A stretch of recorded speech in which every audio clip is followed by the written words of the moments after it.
The other important joke for me is one that's usually attributed to Groucho Marx. But I think it appears originally in Freud's wit and relation to the unconscious. It goes like this.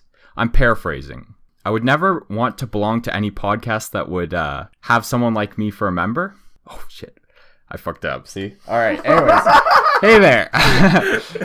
Welcome to the Film Lads podcast, episode 6. I'm Kirk, joined by Victor Nolan. Introduce yourself, guys. I'm Victor. I'm Nolan. How's it going? All right. So we just saw Roma. Holy shit. That was my first time watching it. You guys have each seen it once before. Because, like, you had started on Netflix, right, Victor? And then you saw it. Yeah, me and my family got 30 minutes into it on Netflix. Then we got interrupted by something. And then we were downtown and we caught a 70mm print of it. So Very jealous, very jealous. It was pretty sweet. And Nolan, this was your first time seeing it in theaters, correct? First time in theaters, yeah. I saw the whole thing on Netflix with my family. And then, obviously, tonight in theaters. I've been avoiding it for so long on Netflix because I've been so, like... it was so hard not to, because like it's such easy access. I respect you for avoiding it. Like, it took so much out of me to not watch on Netflix, but it was so worth it. Totally. All right, where do we want to start off with this, guys? Just I don't know, man. Initial thoughts, like some praises or things you liked, obvious things you liked. I guess I don't know. This film was fucking epic. All right, guys. Totally. Yeah. Such an emotional and personal film. Things that it really got to me. Okay. No, I know. It got to me too. I teared up in this in this screening. Yeah. Which I didn't do at home. It had my eyes watering twice, which was like heavy stuff. Like I'm still a little on the edge from it because we're fresh here. We're fresh from seeing Roma like 30 minutes ago. Yeah. Yeah, it kind of leaves you speechless for sure. Yeah, 100%. Yeah. I was blown away. Yeah, I was blown away as well, and I was thinking about this during this screening. To me, this movie kind of almost felt like a vacation. It feels like a vacation, and it feels like, you know, I'm traveling. I'm literally just like going to another place, learning about this culture. I'm learning about this family. It's just such a personal film, and like Alfonso Cuaron, with the way he made the film, just made it so easy to get involved in this culture, in this world. Totally. It's definitely one of the films, if not like the film that I've been the most immersed into its world, which is achieved through so many different things, which I'm sure we'll get into. Yeah. One of the ways that like immediately stood out to me was the way every time we're put out into the streets of this world, there's always something going on in the streets, and it just feels so alive. Totally, yeah. Whether it be through music, through these sellers of odd novelties, like toys and things. Yeah. Dogs barking. Just random birds, people yelling in the street. In different languages. Yeah. You had that one scene, well, I guess it reoccurred, where there's terrible marching band just marches through. It's okay. What I love about that scene is like, which one, the first one or the second one? When the marching band comes through and the husband's leaving and the mom's still out. So the first one. Yeah, so the first one. So what I loved about that scene was like in the house when the initial idea that he's leaving comes about. You start hearing the marching band like just barely in the background. And slowly, as the scene builds and as he's about to leave, it just gets louder and louder. And finally, it crescendos to when he's driving away, and it's just at its peak of loudness. Yeah, I love the way sound is used in this film. Especially when there's a scene where Cleo closes her eyes, and she's like, this even sounds like my home village. During that scene, I'm not going to lie, I closed my eyes with her to try and transport me more into that character's view. Oh my! Shout out to Netflix's other masterpiece. Fuck. All right. Sorry, I did that. All good. Just to be immersed in the sound with her. Yeah. And constantly we get this immersion through sound as well. Like during the scene with the fire, when they're all trying to put out the fire, the sound is constantly increasing and decreasing in volume. There's different sounds. It's appearing from different... Yeah, it definitely has like the best use of multi-directional sound. Yeah, like, I think I've ever heard. Yeah, I feel like in the editing when they made this movie, there's probably like a ridiculous amount of tracks of sound. For the sound, just for a sure. ridiculous amount. Yeah, all right, we got the sound of this guy, we got this guy, we got the fire, we got the dogs. Yeah, the sound track, I guess, is just so detailed. Yeah. And it really does immerse you, and it brings the world... It makes the world feel alive, like you said. That's a great word. Even in scenes where it goes quiet, the contrast there makes these emotional scenes even more powerful. Yeah. Like, right at the beginning of the film, I love the opening scene within the context of the entire film, where she's washing away the floor. We get this still image of the floor being washed away, and as soon as the water comes through, we get a reflection of the ceiling above her. And the open sky is boxed within this space of the two buildings above them, and then the airplane flies by, which is a reoccurring image through the film. But that immediately makes me feel like I'm in this enclosed space with the character, and that it's almost like she's in a way being trapped within... She's in a box, you know? Yeah, that's a good reading. Even though she's able to explore the streets of like Mexico throughout the film, and she's given this free time to explore on her own, it feels like within her place in the household, she's in a certain space, Cleo that is, and she can't get out of it. And just the way the water and the suds just go back and forth, there's almost a rhythm to it. And you feel as though later on, every time they complain about the dog shit being in this room, you feel like she has cleaned this room 1,000 times. And this is almost a ritualistic task for her to clean this floor. And no matter what, there's just going to be more dog shit. Yeah. Throughout the film, ass man. Yeah, the dog shit. That dog a fucking savage. Takes so many shits. Like, I've never seen a dog shit so much. What are they feeding this dog? Yeah, what are they feeding the dog? Honestly, that poor Cleo has to clean up constantly with this amount this dog shits, and everyone's just getting on the shoes and the tire. Yeah, so I love that opening scene within the context of the film, and even the sound there too. You're introduced to all the tracks. You know, you got the water washing away. You even hear the plane, the birds, everything. I feel like what Cuaron applied with the cinematography, with the deep focus cinematography, where you're getting things in the foreground, midground, and the background in focus in many shots. He's applying that kind of thought process to the sound as well, like to foreground, 100%. Midground, and background of the sound. And once you get both those aspects of cinematography and sound meshed together, you just get this visceral experience that is unlike any movie this year.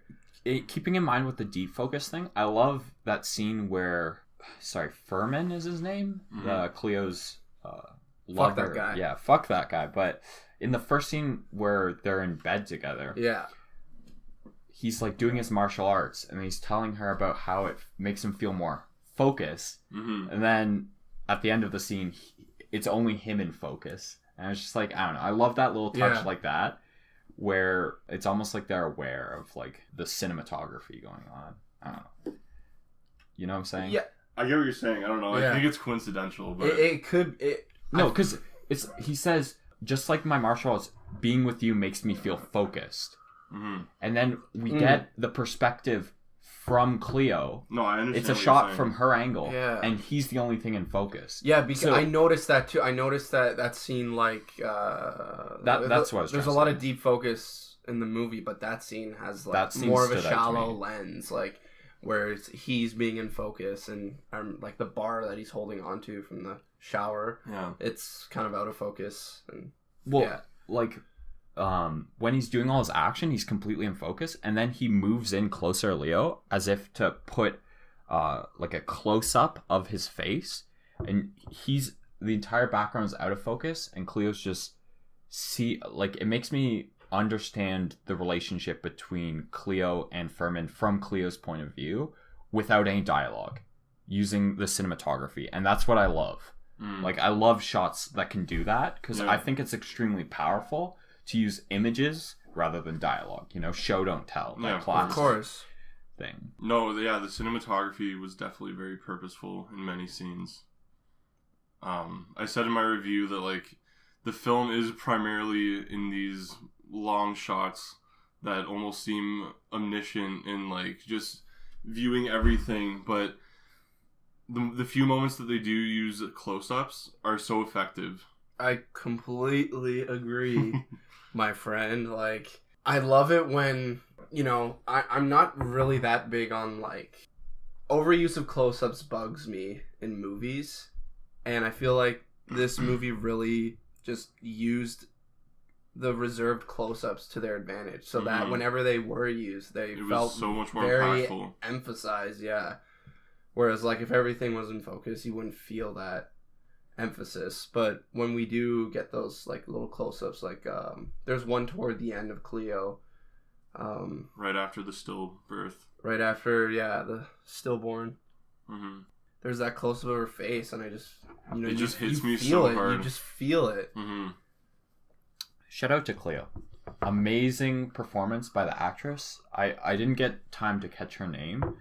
Holy shit, she did It's the such only movie she's ever been in. She's not even an actress. She's a preschool teacher. and it's all through her face. Mm-hmm. Yeah. She's Incredible. one of my favorite, like, characters of this year for sure, and Oh. like maybe even my favorite performance of She this year. deserves 100%. recognition. She deserves recognition for sure.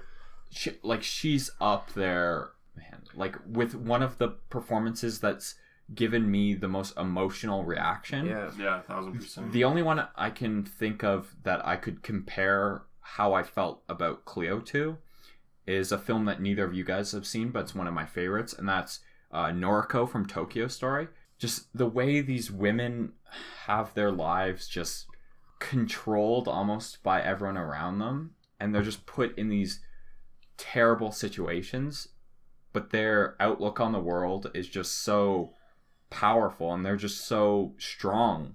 Yeah. Like, I felt she Cleo is so was so strong in this film, and like she is so strong. And one scene that I really love is when she's viewing the martial arts, and what's the guy's name? Who does the the like thing. luchador, Yeah, whatever, that guy. Doctor or professor or something. Yeah, and we're talking about how, like, you know, how strong she is, and what I love in that scene is how he's talking about, like, the stunt or whatever that he's doing takes, like, so much strength and control in the spirit, and, like, how Cleo's the only one who's able to do it just shows her strength. Yeah. I think that's what a lot of the movie's about, is just exactly. finding your strength. And I feel like the character of the mother, I forget who played her, but her arc in this film also is just amazing, like how she finds her strength by the end as well. 100%. And the parallels between these two women's and their relationship with, like, the toxic men around them. Yeah. The parallels between them, but how different they are, is also, like, another thing I love about this movie.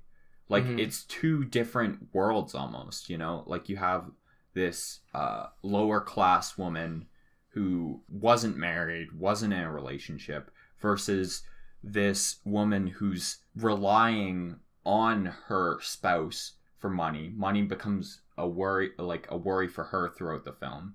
Yet, no matter how different they are, there's this parallel between their relationships, and they never directly acknowledge it, but you can feel a bond between these women over their shared experiences. Yeah, and Totally. that bond is fully realized by the end. Yeah. They 100%.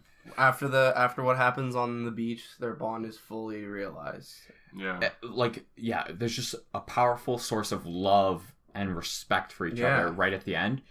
And that's what exactly this film's about, right? The director, this was an portrayal of his own experience with his nanny, right? Growing up. So you can feel his intense love and respect for these characters. Totally. And I feel like that's what makes the film so successful, was Cuarón's ability to portray his own love and respect and pump this film just full of life and love.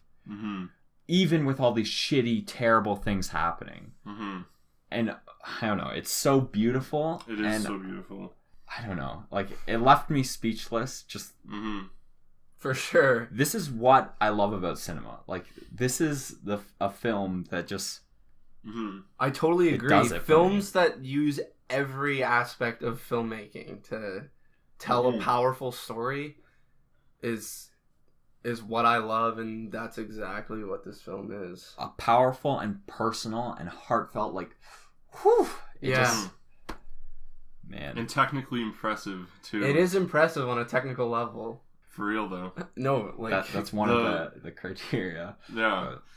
Well, no, it's just, seriously, the precision in Cuarón's craft is just insane to me. Like, with all the panning shots, Nolan, I know that when you first watched it, like, you didn't love how many panning shots there were. Do you still agree with that, or has your mind been changed? Honestly, I think my mind's been changed on that for the most part. Like, obviously there are still a lot of pan shots, and you know, I'm not completely in love with them, but they don't really bother me. They didn't really bother me on this viewing. They I think it's just because this viewing I was able to see more of the world with the pan shots, and some of them are done like superbly. Like in the opening, so many when she's going up the stairs and it's panning left to right, and then when she's coming, they parallel the upstairs with the downstairs with the pans. Yeah, and the panning shots show his precision so well, like the whole movie does, of course. But in these scenes, just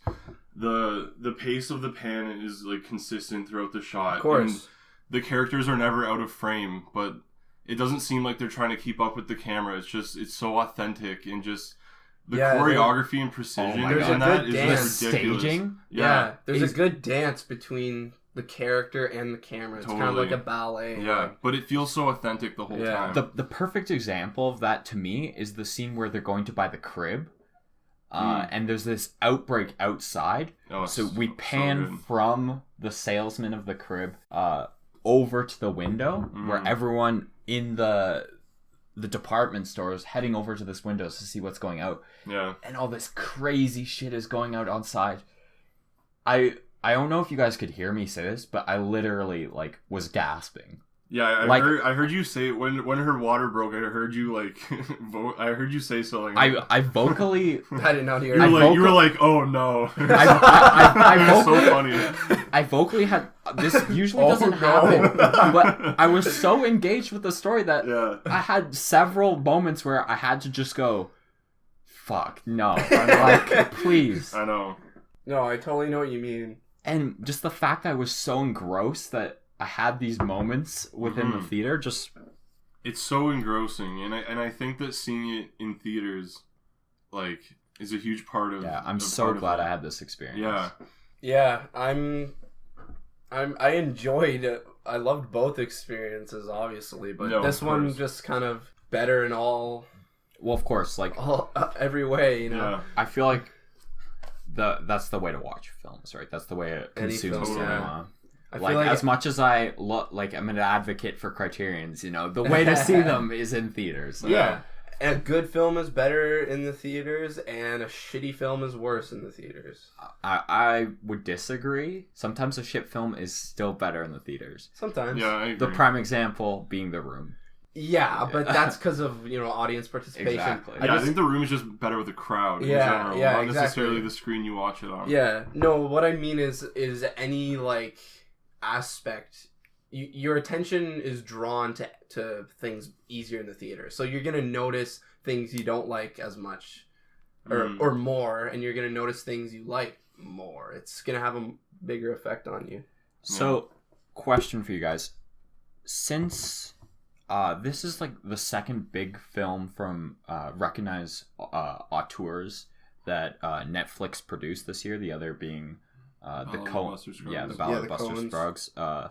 Shout out to episode 2 of our podcast. Go check that out and listen to that if you haven't seen it. But do you think that Netflix is giving these auteurs like their own... Ballad of Buster Scruggs felt like a very niche film. Almost as though Hail Caesar, like it felt like the Coen brothers really wanted to do it, and passion project, and Cuarón or Alfonso it felt like this was, again, a very personal project. Do you think Yeah. that's due to, like, Netflix producing this? Like, I don't know how much...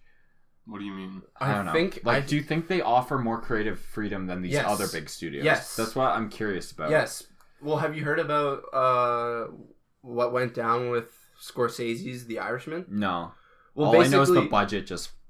he needed a high budget, and Paramount was going to do it. And then I guess after Silence wasn't like as financially successful as they predicted, Paramount like dropped it completely. So the only other studio that was willing to give Scorsese the budget that he needed to make The Irishman was Netflix. So this shitty thing about that is he's not going to get as much of a theater release, as wide of a release if it was with another studio. But Netflix is giving him the creative freedom, and he's giving him the money that he needs to make a... We'll find out how that goes. But all right, so based off what you told me, thank you, Netflix, for giving us Roma.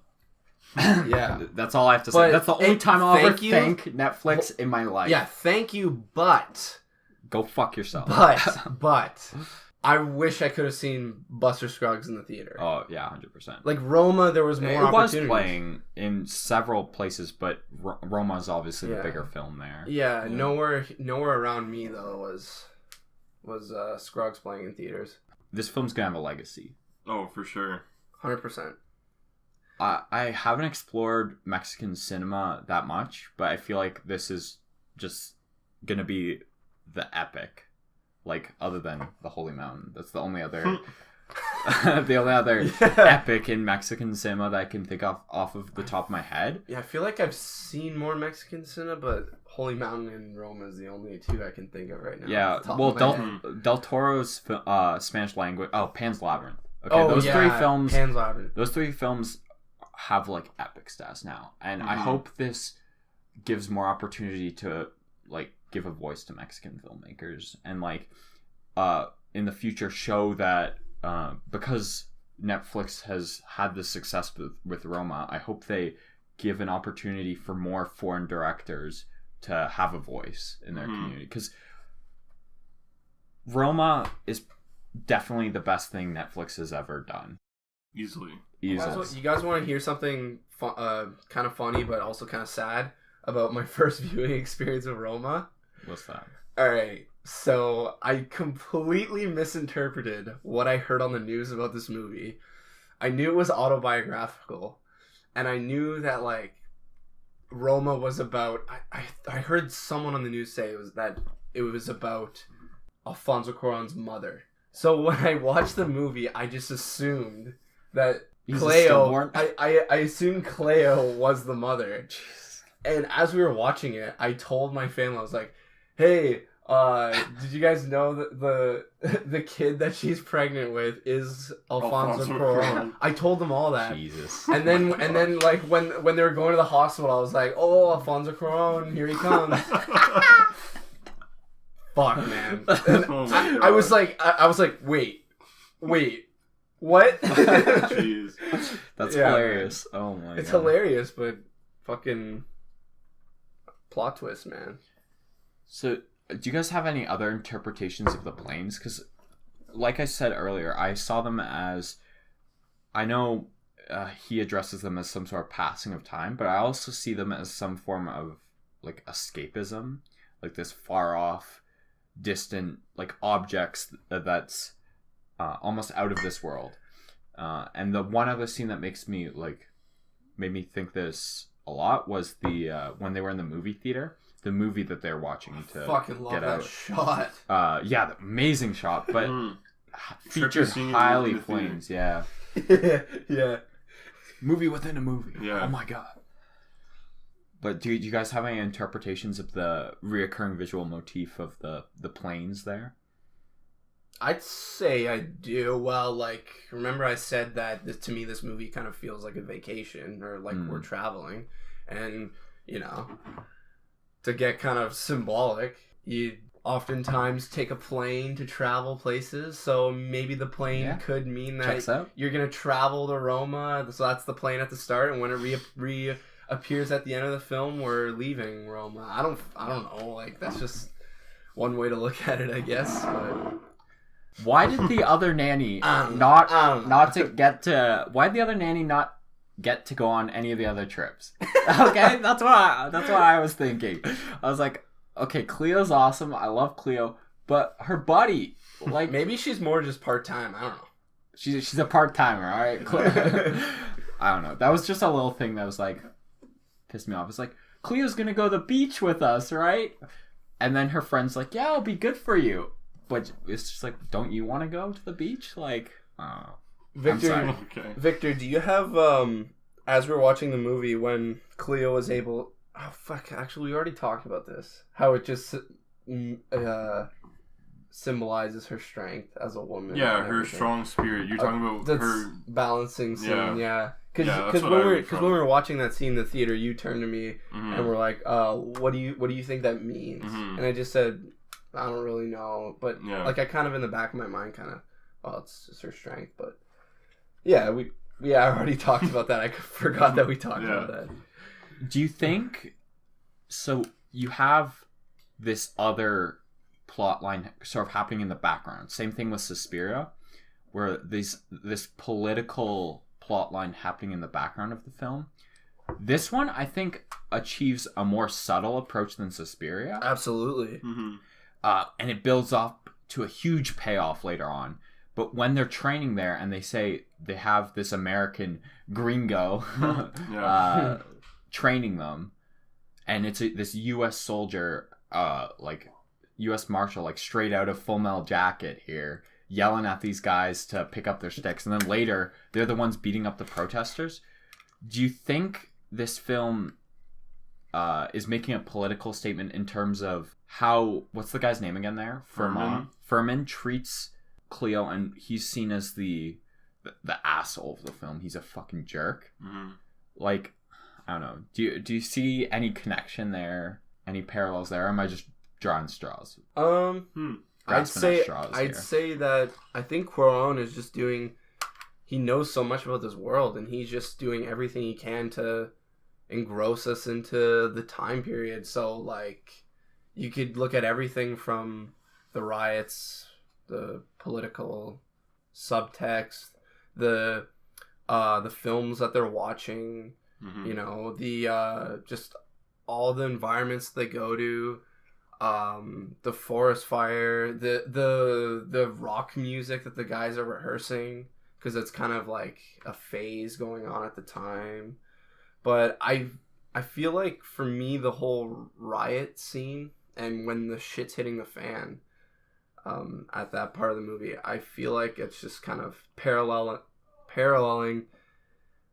what's happening to Cleo. Everything's just coming to a crash. Everything's just coming to a halt. And I noticed that in the second viewing, I noticed that oftentimes when her pregnancy was brought up, something bad would happen. I noticed that as well. I fucking love that, man. I know, like the earthquake when she's looking at the babies. Yeah, the earthquake. When they're crib shopping. When they're on holiday. Yeah. And they're like, and she's like, "Cheers to your new baby," and then that girl like hits her, and there's just that reserve close up, and then the fire of the drink just crashed. Yeah, it's incredible. I noticed the exact same thing. Yeah, I fucking love that, man. It's almost as though it's impending disaster. That's what it is. To me, it was foreshadowing. Yeah, it was foreshadowing, but like it goes back to those reserved close-ups we were talking about. That close-up of like her cup of drink just broken, and the close-up of the baby in the thing. Exactly. And it's not even direct cause and effect from Cleo's perspective. These are outside things that are occurring outside of her world that she's just viewing every time her pregnancy is brought up. And I was too blind to see that the first time I saw this movie, because I thought Alfonso Cuaron was that baby, so I just assumed like everything. The film manages to feel so poetic. For sure. But so authentic at the same time, you know what I mean? Like, it never loses touch of reality for me. It always remains grounded, even though it's poetic. Totally. Because, like, every time these disasters happen, it sort of builds tension for me. Like, I felt like any time her pregnancy was brought up, like I said, when I was making those oh fuck, this can't be happening, like out loud verbal reactions.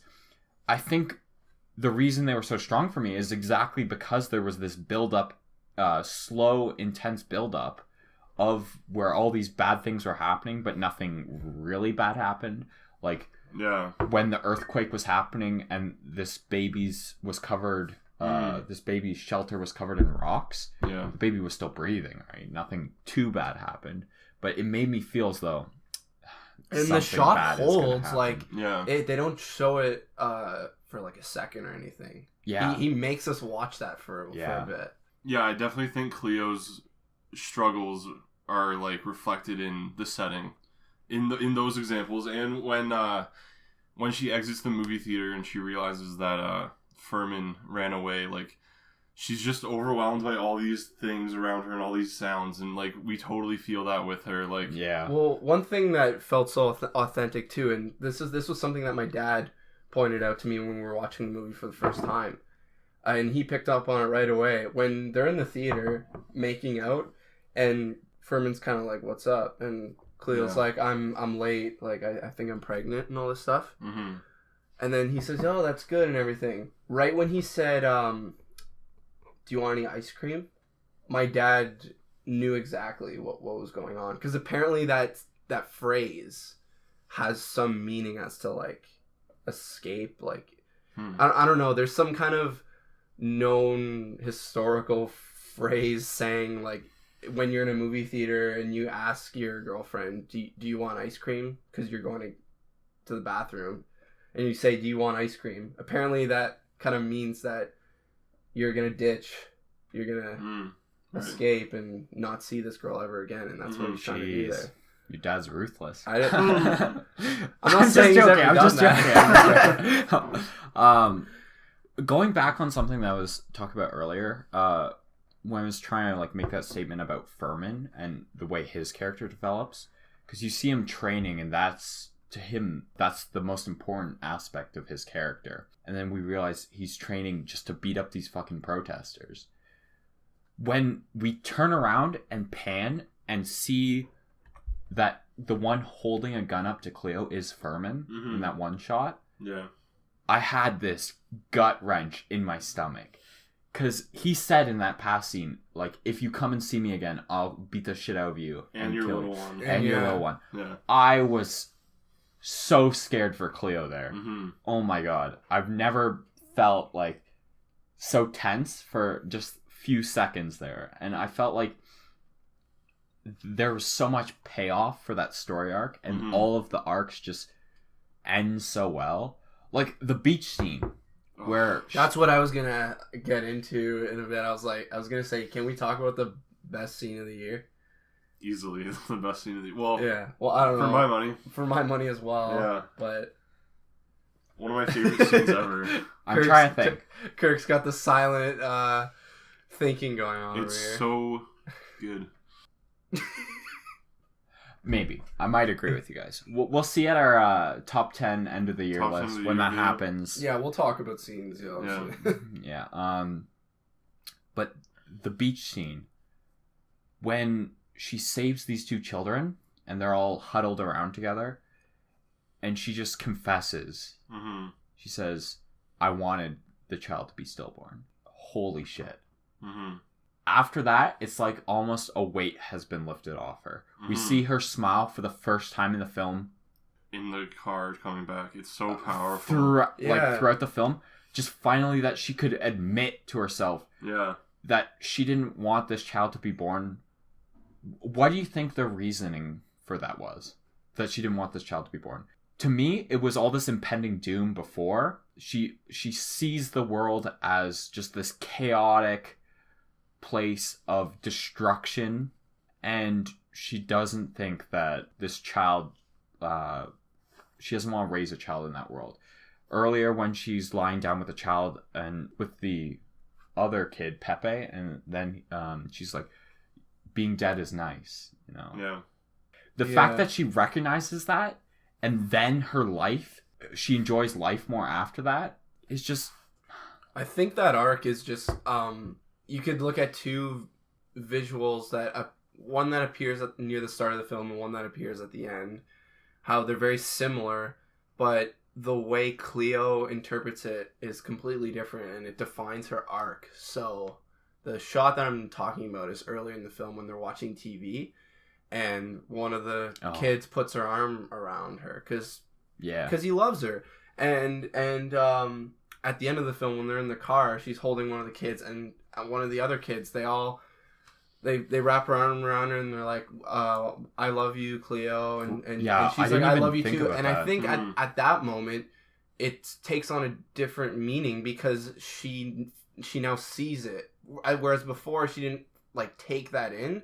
Now she sees that like, oh, this is my family, like, well, they love me, I love them, my everything I need is right in front of me. That's a great reading because it's also, again, parallels the opposite, because in that shot, the first shot that you were talking about, the mom interrupts that moment of, like, it's almost like, oh, Cleo's accepted into the family here, but the mom breaks that moment of like love, I guess, by saying, go get some tea for the doctor. Yeah, it's because of him. Yeah, where in the other shot, the mom says thank you, and she's also embracing Cleo. She's now recognizing Cleo's importance to the family, and just the way that all these arcs come together. Fucking I love didn't the even mom's think arc. about that, but the mom's arc is fucking top tier arc. Like, that's how you do arcs. Top 5 arcs in Roma. Top 5 arcs in Roma. From Roma. Number 5, the professor from starring on TV, grabbing the vehicle 4, with his teeth. Boras. Number 4, dog. Boras. Fucking savage. Shitting everywhere. Number 3, Furman, that fucking jerk. Number 2, the mom. And number 1, Cleo. Yeah. Because, you know, there you I go. Respect Cleo. That's a film list. Yeah, I agree. Okay, film lad certified right there. One of the only times all 3 of us will agree on the podcast is the top 5 Roma arcs. You just witnessed history here, lads. I'd maybe put Boris a little higher. Dude, get out of here! Just a little higher. He's a great dog. Boris he's a shitty dog. Boris over Furman? Yeah. What? Yeah, I like Boris's arc better. Furman's dickness is so essential. Yeah. Literally, his Take dick. This in. Yeah. Take this in. He's a dick. Come on, bro. He's a dick, and you see his dick. All right, keep that in. Take in. You see his dick, and he's a dick. No, what's funny is when I told my parents, yeah, I'm going to see Roma again, I need to see it in the theater, my mom just said, really? You want to see that fucking guy's dick on the big screen? I was like, wow, your mom's also savage. Yeah. Dude, my parents are fucking beauties. Savage as hell. They're beauties. No, I love like love that you, initial love you, mom and dad. Introduction to Furman. I was like, this guy's pretty cool. He's like a naked Bruce Lee. And then afterwards, I was like, fuck you, naked Bruce Lee. Yeah, piece of. I was thinking shit. Darth Maul too, like the way he's swinging that. All right, let's. Yeah. All right, enough with the memes. Yeah. Any other things about the beach scene? Because there's another scene I really want to talk about. Well, the sound. Sound. Loudest point in the film. Just those waves crashing in. Yeah. Whoo! Yeah. Very satisfying. I immersive. also love the pan in this shot because there's a certain intensity to it because we know Cleo can't swim, and we don't see how far the kids are out, and we don't see them for like a while. And then the one kid pops up and then goes back down. Oh, so crazy. Scary. And she's just going deeper and deeper, and we're like, how far are these kids out? This is not good. Like another gut wrenching. I was Cleo. One thing. No, please, nothing bad happened.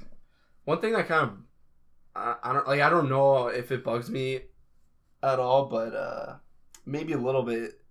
It's at the start of the scene when the kids are like, "Can we swim in the water?" And the mother's like, no. But then she says like, "Yeah, sure, just as long as you stay close to the shore." When you look at those waves, like, fuck no, man. Like, you do not let your kids go out there, man. Like, the kids are like, oh, the waves aren't that high. They're fucking high. Like, they're going. This was the 70s, all right? It was a different time.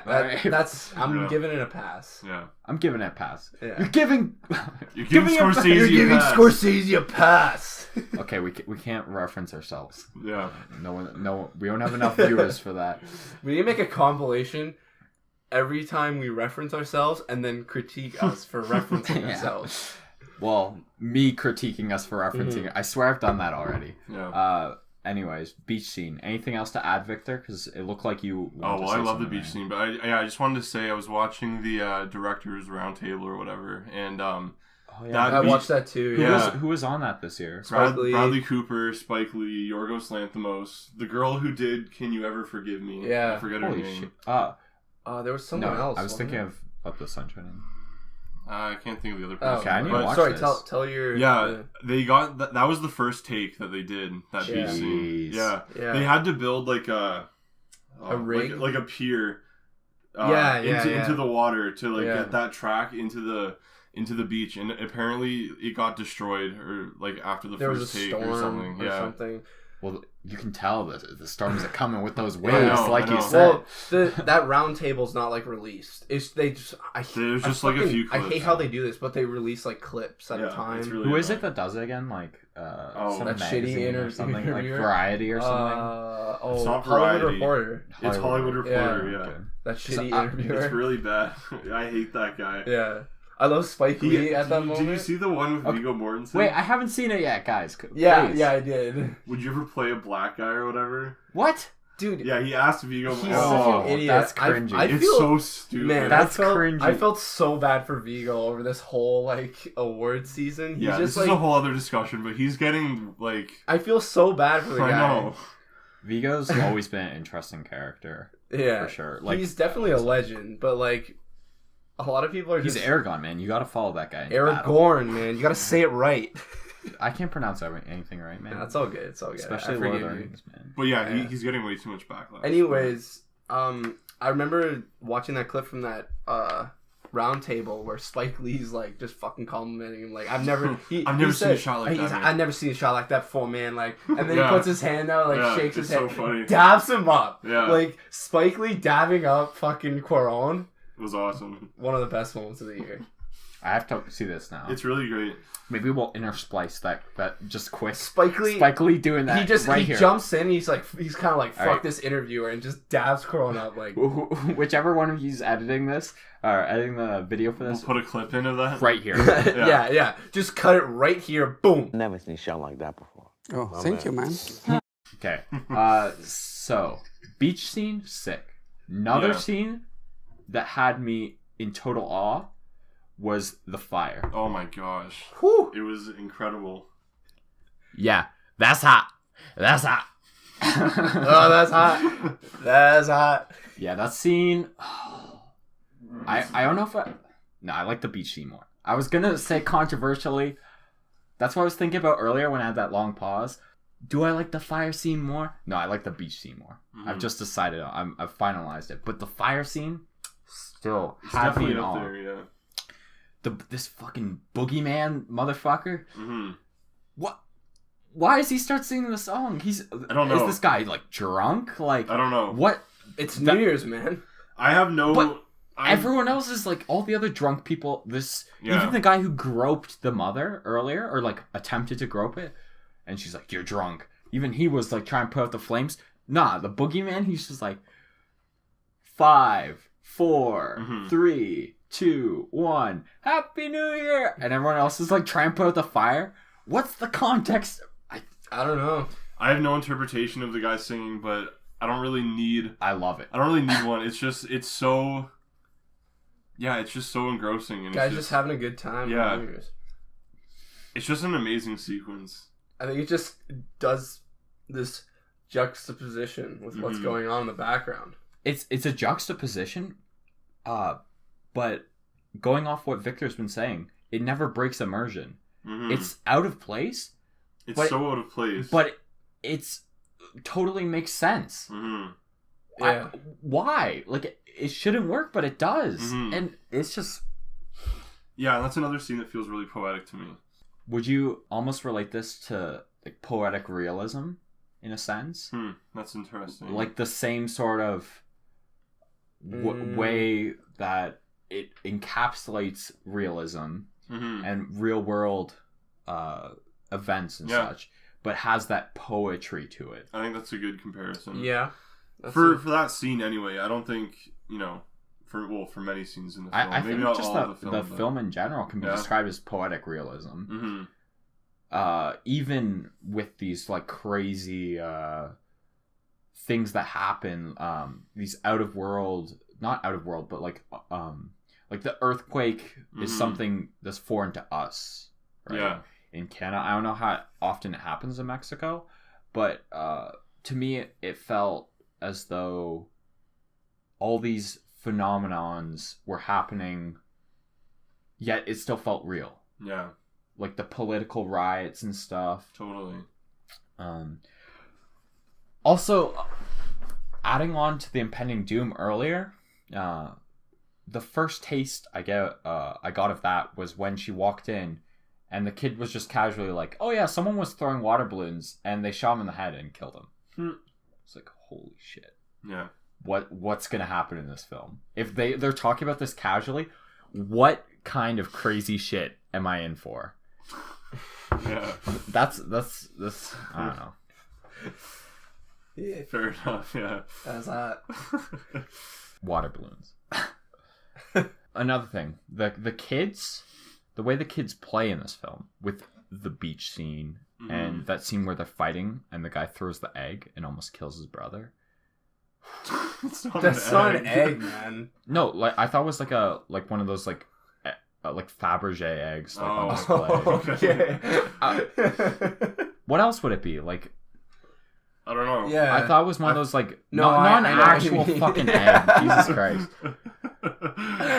Like a rock. It was, I have one. Yeah. I have one Yeah. of those eggs. Yeah, those hard eggs. Yeah. Yeah. You know what I mean? Like a I know solid what you're talking- object yeah. that could have done so much fucking damage to this kid. Yeah. And I don't know. During that scene, Cleo was just watching. It was weird to me because Sophie went up to Cleo and was like, "They're fighting again. You need to come down." And then Cleo comes down just to watch them. So I was like, was she not supposed to intervene here? Well, I'm glad she didn't because she's fucking pregnant and these kids are being super irresponsible. But she was holding one of the kids. yeah, she was holding Sophie. She was protecting her.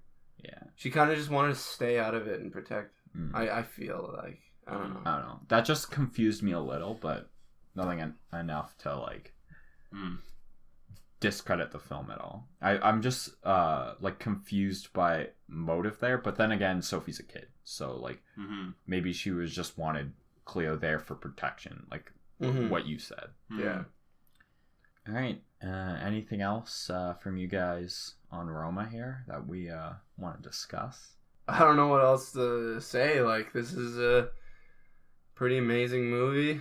Pretty amazing, eh? Visually, orally, just How many other transcendent. Alfonso Cuaron films have you guys seen? I've seen 4, I think. I've seen 4 in total as well. I've seen I think we've seen the same ones. Children of Men, Gravity, Azkaban. and Prisoner of Azkaban. Which, like, shout out to Cuaron for making the best Harry Potter film of them Easily. all. Shout out to Nerdwriter for that video. Don't shout out Nerdwriter. No. Don't do Because that. we all know what?